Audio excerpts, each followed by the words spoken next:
آپ کی مسائل کا حل لے کر قرآن و حدیث کی روشنی میں ایک بار پھر میں بابر پٹھان آپ کی خدمت میں حاضر، اور میرے ساتھ آج جڑ چکے ہیں قاری مختار صاحب۔ السلام علیکم قاری صاحب۔ وعلیکم السلام ورحمۃ اللہ وبرکاتہ۔ قاری صاحب، پہلا سوال یہ ہے کہ قرآن مقدس کے ہم پہ کیا حقوق ہیں؟ دیکھیے، جہاں تک قرآن پاک کا تعلق ہے، یہ ہماری بہت بڑی بدقسمتی ہے کہ امت مسلمہ قرآن پاک سے بہت دور ہے، جبکہ انسان کو یہ بتا دیا گیا ہے کہ اس کی ساری زندگی جو ڈپینڈ ہے اور اس کی جو آخرت ڈپینڈ ہے وہ ہے قرآن مقدس پہ۔ اگر ہم قرآن کو پڑھتے ہیں، قرآن کا مطالعہ کرتے ہیں، قرآن کا ترجمہ، اس کی تفسیر پڑھتے ہیں، تو ہم صحیح معنی میں ایک صحیح مسلمان بن سکتے ہیں۔ جی، ہماری دنیا بھی آباد ہو جائے گی اور انشاءاللہ الرحمن ہماری آخرت بھی آباد ہو جائے گی۔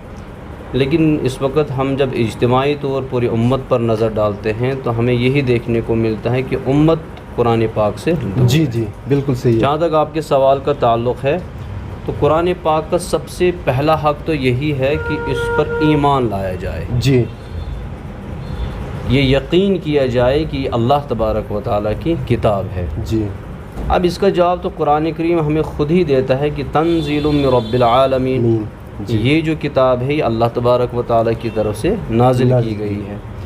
تو اس بات کو اپنے ذہن میں بٹھا لینا اور دل میں اس بات کو جگہ دینا جی، کہ یہ جو کتاب ہے یہ اللہ کی نازل کردہ کتاب ہے، جی، جو جبرائیل علیہ السلام کے ذریعے محمد رسول اللہ صلی اللہ علیہ وسلم پر نازل ہوئی ہے۔ جی، ایک ایمان والے کو جب اس بات پر 100% یقین ہو جاتا ہے کہ یہ اللہ کا کلام ہے، یہ اللہ کی نازل کی ہوئی کتاب ہے، تو ظاہر سی بات ہے وہ اس کو ضرور پڑھے گا، وہ اس کا مطالعہ ضرور کرے گا۔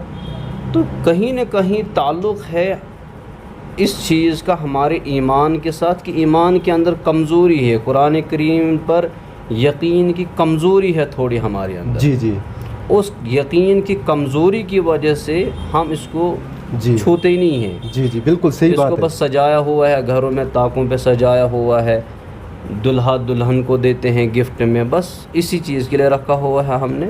تو ضرورت کیا ہے کہ یقین پیدا کیا جائے۔ سب سے پہلا حق قرآن کریم کا یہی ہے کہ یہ اللہ تعالیٰ کی کتاب ہے۔ جی، دوسرا جو حق ہے اس کا، جب ہم نے اس پر ایمان لایا، ہم نے اس یقین کیا یہ اللہ تبارک و تعالیٰ کی کتاب ہے جو رسول اللہ صلی اللہ علیہ وسلم پر نازل ہوئی، تو پھر اس کو سیکھنا ہے جی، کہ کیسے اس کو پڑھا جائے، جی، اس کے الفاظ کو کس طریقے سے درست کیا جائے۔ جی، جی، جب ہم یہ پڑھیں گے صحیح تبھی جا کے فائدہ حاصل ہوگا۔ جی بالکل۔ اب جہاں تک پڑھنے کا تعلق ہے تو اس میں بھی پورے امت کا اکثر طبقہ دور ہے۔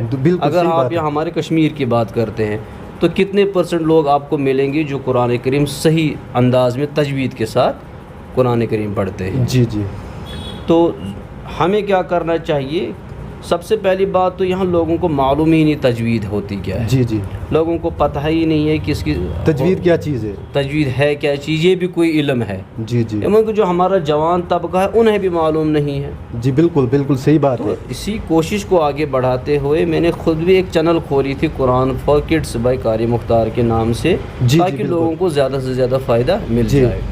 تو تجوید کا مطلب ہی یہی ہوتا ہے کہ قرآن کریم کی جو بیسک حروف ہیں، جو لیٹرز ہیں الف سے لے کر یا تک، جی، جی، ان کو صحیح ادا کرنا، کون حرف موٹی آواز سے پڑھنا ہے، کون حرف پتلی آواز سے پڑھنا ہے، وہ سیکھنا، کسی استاد کے پاس جانا۔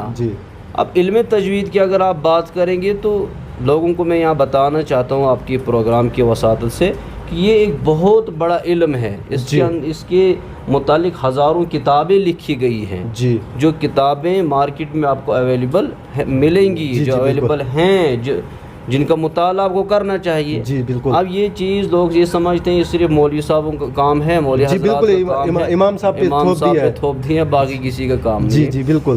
جبکہ قراء حضرات نے ایک اصول بنایا ہے کہ وَالْأَخْذُ بِالتَّجْوِيدِ حَتْمٌ لازم، جی، کہ تجوید کو سیکھنا یہ ضروری ہے، لازمی ہے۔ جی، من لم یجود القرآن آثم، جس نے بھی قرآن کو تجوید کے ساتھ نہیں پڑھا وہ گنہگار ہے۔ جی بالکل۔ اب تجوید کی اگر آپ بات کریں تو میں کتنی مثالیں آپ کو دے دوں گا کہ جہاں پہ ہم قرآن تو پڑھتے ہیں لیکن ہمیں خود بھی پتہ نہیں ہوتا کہ نماز ٹوٹ چکی ہوتی ہے. بالکل صحیح بات ہے. کئی زبر کے بدلے زیر پڑھ دیتے ہیں, کئی زیر کے بدلے زبر پڑھ دیتے ہیں, کئی حرف کو بلا وجہ کھینچ دیا, کسی جگہ حرف کو شارٹ کٹ میں چلا دیا. جی بالکل. اب میں چھوٹی سی ایک مثال دے دوں گا ناظرین کو سمجھانے کے لیے کہ تجوید کیا چیز ہوتی ہے. جیسے آپ پڑھتے ہیں قل یا ایھا الکافرون, تو جب ہم قاف سے پڑھتے ہیں قل تو اس کا مطلب ہوتا ہے آپ کہہ دیجئے قل هو اللہ احد, آپ کہہ دیجئے کہ وہ اللہ ایک ہے.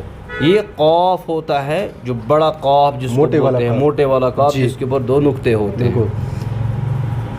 اگر آپ اس بڑے قاف کے بدلے چھوٹا کاف پڑھتے ہیں جس کو اردو میں عام طور ہم کیف کہتے ہیں, اس کا مطلب اس کل کا مطلب ہوتا ہے آپ کھائیے. جی جی بالکل. تو کل قاف سے مطلب کہو جی, اور کیف سے کل یعنی جس کو کیف بولتے ہیں اردو میں, لوگوں کو سمجھانے کے لیے میں کیف اور اس کو کاف بولتے ہیں.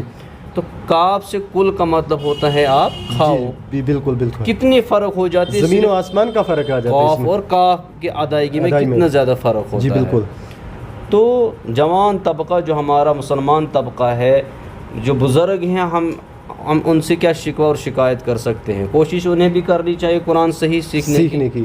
جی بالکل. مساجد میں ائمہ حضرات کی یہ ذمہ داری ہے کہ وہ لوگوں کو اس چیز کی طرف توجہ دلائیں کہ بھائی قرآن صحیح طریقے سے پڑھنا فرض ہے, یہ ضروری ہے, اور یہ فرض عین ہے. کم سے کم قرآن کے وہ حروف صحیح ادائیگی سیکھنا فرض عین ہے, ضروری ہے ہر ایک مسلمان, جن سے ہماری نمازیں صحیح ہو سکتی ہیں. اگر ان کو ہم ادا نہیں کریں گے, الفاظ صحیح ادا نہیں ہوں گے, تو ظاہر سی بات ہے گنہگار ہوں گے نماز بھی. صحیح بات ہے. اور قرآن میں اللہ تعالیٰ سورہ فرقان میں فرماتے ہیں قیامت کا دن ہوگا وقال الرسول یا رب ان قوم اتخذوا هذا القرآن مہجورا, کہ اللہ یہ میری قوم ہے جنہوں نے قرآن کریم کو پس پشت چھوڑ دیا, ڈال دیا. جی بالکل. تو ضرورت ہے ہمیں اسی چیز کی کہ اس قرآن کریم کو سیکھا جائے صحیح طریقے سے پڑھیں. اس کے بعد اس کا ترجمہ سیکھیں, یعنی عربک لینگویج سیکھیں. بالکل. اس کے بعد اس کی تفسیر سیکھیں. لیکن کم سے کم یہ تو ہر ایک مسلمان پہ کمپلسری ہے, ضروری ہے کہ وہ قرآن پاک کو سیکھے, صحیح طریقے سے پڑھنا, اور کم سے کم ایک بار تو ترجمہ پڑھے یا سنے زندگی میں, کم سے کم. تبھی جا کے تو پتہ چلے گا قرآن مقدس ہے کیا, لکھا ہوا کیا ہے. جی بالکل صحیح بات. خالی تلاوت میں بھی اس کو ثواب ہے, اس میں کوئی شک نہیں. ایک حرف کے بدلے 10 نیکی ہے. لیکن اس کے ساتھ ساتھ قرآن کریم کو آج کل کا جو زمانہ ہے, آج ان پڑھ سے ان پڑھ انسان ہوگا, وہ بھی نہیں کہہ سکتا بھائی مجھے سمجھ نہیں آیا. صحیح بات ہے. کیونکہ آج میڈیا کا دور ہے. بالکل. پرنٹ میڈیا ہے, الیکٹرانک میڈیا ہے. آج ویڈیوز آتے ہیں, آپ یوٹیوب پہ جا کے اتنا سرچ کریں, کشمیری ترجمہ, اردو ترجمہ, انگلش ترجمہ, ڈوگری ترجمہ, جس زبان میں آپ چاہیں اس زبان میں آپ کو قرآن کریم کا ترجمہ. تو کوئی یہ کہے گا کہ میں ہاشن تگان لکھن کی ہیں, جی اس کو صرف بٹن ہی تو ایک دبانا ہے اور اردو میں منہ کے ساتھ کہنا ہے کہ بھائی مجھے یہ فلانے سورے کا ترجمہ چاہیے, وہاں سے نکلے گا وہ سنے گا. جی بالکل. اب یہاں پر کچھ لوگ کہتے ہیں نہاز ایسکایت ہستا گی. بالکل صحیح. گانے آپ کو کتنے یاد ہوتے ہیں, بالکل صحیح. کشمیری بات آپ کو کتنے یاد ہوتے ہیں, وہ کیسے آپ کو سمجھ میں آ جاتے ہیں, وہ کیسے آپ کو یاد رہتے ہیں. بالکل صحیح بات ہے. تو یہ ایکسکیوزز ہیں. امت مسلمہ کو ہوش کے ناخن لینے چاہیے, سوچنا چاہیے, سمجھنا چاہیے. جی بالکل. دوسری بات ہے قاری صاحب کہ پیرنٹس جو ہیں, جو والدین ہیں, وہ تو موبائل دیتے ہیں بچوں کو, لیکن سائنس سیکھنے کے لیے, باقی باٹنی سیکھنے کے لیے یا اور کوئی کتاب سیکھنے کے لیے, لیکن قرآن مقدس پہ کوئی جو والدین ہے وہ زور نہیں کر رہا ہے اس طریقے سے, کیونکہ پشت چھوڑ دیا قرآن مقدس کو, بس امام صاحب تک رکھ دیا ہے, امام صاحب آئیں گے, ختم شریف پڑھنا ہے, بس اتنے تک چھوڑ دیا. تو آپ کیا کہنا چاہتے ہو, قرآن مقدس کے کیا حقوق ایک بچے پہ ہیں یا ایک والدین کے اوپر ہیں؟ میں نے پہلے جیسے آپ سے عرض کیا, دیکھیے کیا ہوتا ہے, ہماری وادی میں کچھ سکولز ایسے ہیں جہاں پر الحمدللہ قرآن بہت اچھے سے پڑھایا جاتا ہے. جی. ایسی بہت سارے مکاتب ہیں, درسگاہیں ایسی ہیں جہاں قرآن کریم بہت اچھے انداز سے پڑھایا جاتا ہے. جی بالکل صحیح بات. اب کچھ پیرنٹس یہ کہتے ہیں کہ ہمیں خود نہیں آتا ہے تو لہٰذا ہم بچوں کو بھی نہیں پڑھائیں گے. بالکل صحیح بات ہے. ٹھیک ہے, ہم مانتے ہیں کہ جب آپ نے قرآن پڑھا تب اتنی نالج نہیں تھی, تجوید کے بارے میں لوگوں کو اتنی علمیت نہیں تھی لوگوں کے پاس, لیکن